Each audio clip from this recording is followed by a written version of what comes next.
अभी इसके पहले हम बता चुके हैं अपवर्तक या गुणनखंड, अपवर्तक या गुणनखंड, उसके बारे में हम बता चुके कि कोई भी संख्या है तो उसको जितना संख्या से कटेगा, यानी अगर 12 है तो वह 1 से कटेगा, 2 से कटेगा, 3 से कटेगा, 4 से कटेगा, 6 से कटेगा और 12 से कटेगा। यानी यह जो 12 में 1, 2, 3, 4, 6 और 12 है, यह इसका क्या चीज है? क्या चीज है इसका गुणनखंड है या अपवर्तक है। यहाँ ध्यान देने की बात है, यहाँ ध्यान दो बढ़िया से कि किसी भी संख्या के अपवर्तकों की संख्या एकदम निश्चित होती है, ना तो कम और ना तो ज्यादा कर सकते हैं। यानी इतना से कटता है और कोई दुनिया में संख्या नहीं है जिससे और 12 कटेगा,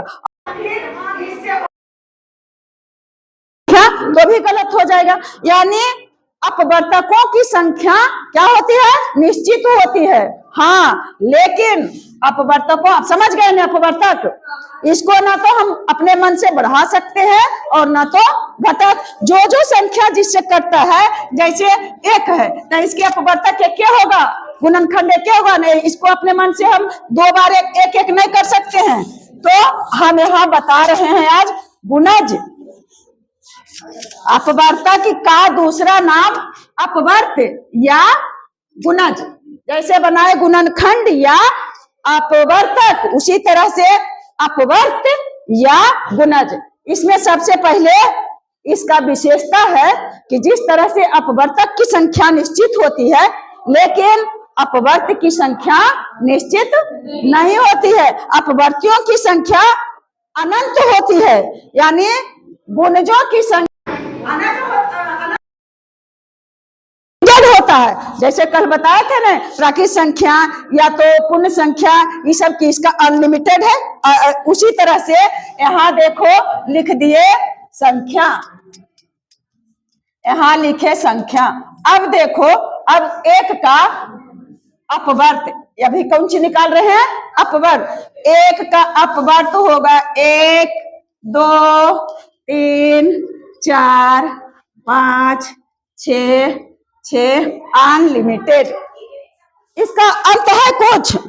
जिससे जितना हम बढ़ते जाएंगे उतना बढ़ते जाएंगे। इससे बढ़ते हैं तो 2 का गुणज, 2 का गुणज, चाहे 2 का अपवर्त, जो कहो, 2 का अपवर्त या 2 का गुणज। तो 2 का गुणज हो गया 2 से तो है गया 2 इकाई, 2 में 1 गुना कर, 2 इकाई 2, 2 दूनी 4, 2 तिया 6, 2 चौक 8, 10, 12, 14, 16, 18, 20, 22। आगे बढ़ करके ये भी क्या है? ये भी, इसका भी अनलिमिटेड है, इसका भी अनलिमिटेड है।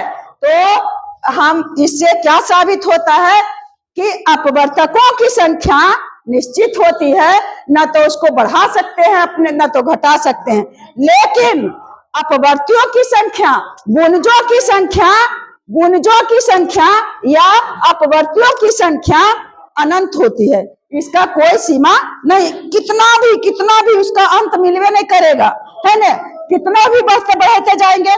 उसी तरह से अगर 3 है बाबू, तो 3 का अपवर्त बेटा, 3 इधर देखो 3 का अपवर्त कितना होगा?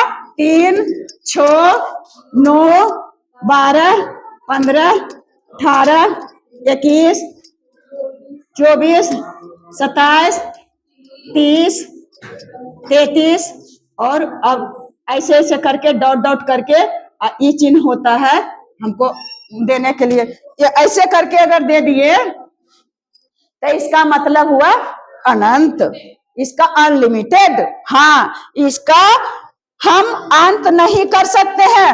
अपवर्तियों की संख्या निश्चित नहीं होता है। हाँ, अगर वहां दिया हुआ रहेगा खास करके कि किसी भी संख्या का 5 अपवर्त बतावे और संख्या यहाँ दिया हुआ रहेगा, तो 1, 2, 3, 4, 5 गो यही तक हो जाएगा, ऐसे हम निकाल सकते हैं।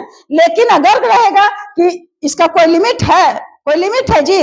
कितना से हम अधिक से अधिक संख्याओं से गुना करते रहेंगे और उसका गुणनफल हमको आते रहेगा, वही उस संख्या का अपवर्त होगा। इसी तरह से जैसे 4 का अपवर्त हुआ तो 4 इकाई 4 8 12 16 20 24 28 चलिए 32 36 40 44। उसके बाद क्या हुआ? अनलिमिटेड। इसका मतलब क्या हुआ? बात समझ में आ रही है बाबू?